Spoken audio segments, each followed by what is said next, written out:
નમસ્કાર મિત્રો, પરિણામ બહુ ગંભીર આવી રહ્યું છે। આ વિડીયોને તમે ખાસ જોજો, સાંભળજો, પછી અન્ય લોકો સુધી શેર કરજો। તમને ગમે તો પણ પહેલાં તમે પૂરો વિડીયો સાંભળી લેજો। એવા કિસ્સાઓ આપણી સમક્ષ આવી રહ્યા છે।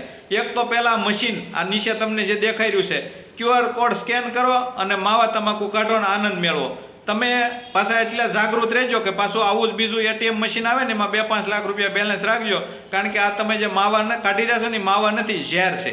એટલે એ પાછું પરિવારનો ખાત્મો બોલાવે એવી વસ્તુ છે, એટલે જાગ્રત રહેજો। બીજા નંબરમાં એક સુરતના પોસ્ટ એરિયામાંથી આજે પોસ્ટ આવી છે કે અમારા બંને દીકરા અમારા કૈયામાં નથી, એની સાથે કોઈ ધન સંપત્તિનો લેવડ દેવડ કરવી નહીં, કોઈ કરશે તો એની સંપૂર્ણ જવાબદારી એની રહેશે, અમારી કાંઈ જવાબદારી નહીં રહે। એટલે આ વ્યસન એવા બધા આવી ગયા છે, તમે વ્યસન કરો, ઘડીના 6 ભાગમાં માણસમાંથી અહેવાન બનાવી દે, આવું તમારું મગજ હેંગ કરી દે, એવા વ્યસનો માર્કેટમાં આવ્યા છે। અને આ બાકી હતું ને તો આપણે તો માળા ફેરવવામાં રહ્યા ને તો આ મશીન આવી ગયું। તમે જુઓ તો ખરા, આ મશીન QR કોડ સ્કેન કરો, ફટાક દઈને માવો નીકળે, સોળીને ખાઈને આનંદ મેળવો। નપુસંગતાનો રેશિયો ક્યાં પહોંચ્યો, કેન્સરની બીમારી કેટલી બધી। અને આપણે ભક્તિની વાતો, મારી પાસે એક ભગતી આવ્યા હતા કે અમે કેટલી ભક્તિ કરીને અમારો છોકરો કે અત્યારે આવું વ્યસન કરી રહ્યા છે। એટલે બધી રીતે આપણે ધ્યાન દેવું જોઈએ। આપણને એમ હોય કે આપણે ક્યાંક માથું કહી આવી અને ક્યાંક માથું ટેકાઈ આવી અને ન્યા દાન ધર્મ તો કરી આવી 2-5 હજાર રૂપિયા તો આપણો પરિવાર સુખી થાય એવું નથી। આપણા પરિવાર માટે આપણે જ જાગૃત થવું પડશે। અત્યારે આપણે એક દીકરા દીકરી હોય તો એમાં વ્યસનની લત લાગી જાય અને આવનારા સમયમાં ટેસ્યુ બીબીનો પ્રશ્ન આપણી ઘરે ઉઠે અથવા તો કેન્સર જેવી ભયંકર બીમારીનો વારો આપણે અહીંયા ન આવી જાય, એના માટે આપણે જાગવું પડશે। એવી હાથ જોડીને તમને વિનંતી કરું છું કે આપણું કોઈ કાંઈ ઉકાળી દે એમ નથી, કારણ કે જ્યાં આપણને આશા અપેક્ષા છે કે અહીંથી કાંઈક સારું મળશે, ઈવડા એ કોર્ટ કચેરીની વાતો કરે છે, એકબીજા ખેસમતાણીની વાત કરે છે, તો એ આપણું શું ઉકાળી દેવાના છે? હાલો તમે કહો।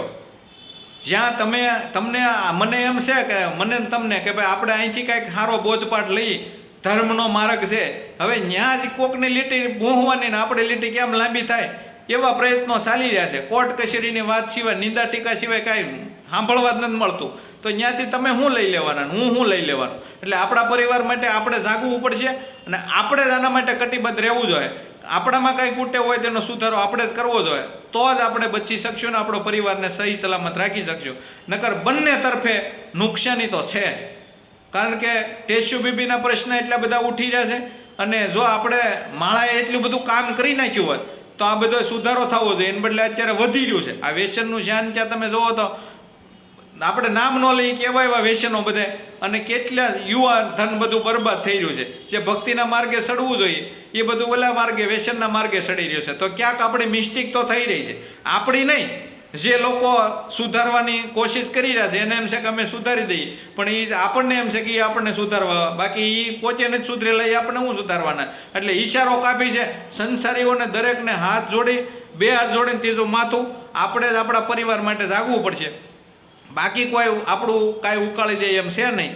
એટલે ખાસ બધા જાગી જાજો અને વિડીયોને શેર કરી અને દરેક લોકો સુધી પહોંચાડી દેજો। વાતો કરવાથી કાંઈ થતું નથી, એના માટે કામ કરવું પડે અને આપણે જ અમલ કરવો પડે, પછી બધો સુધારો થાય છે। ઓકે, અસ્તુ, ધન્યવાદ।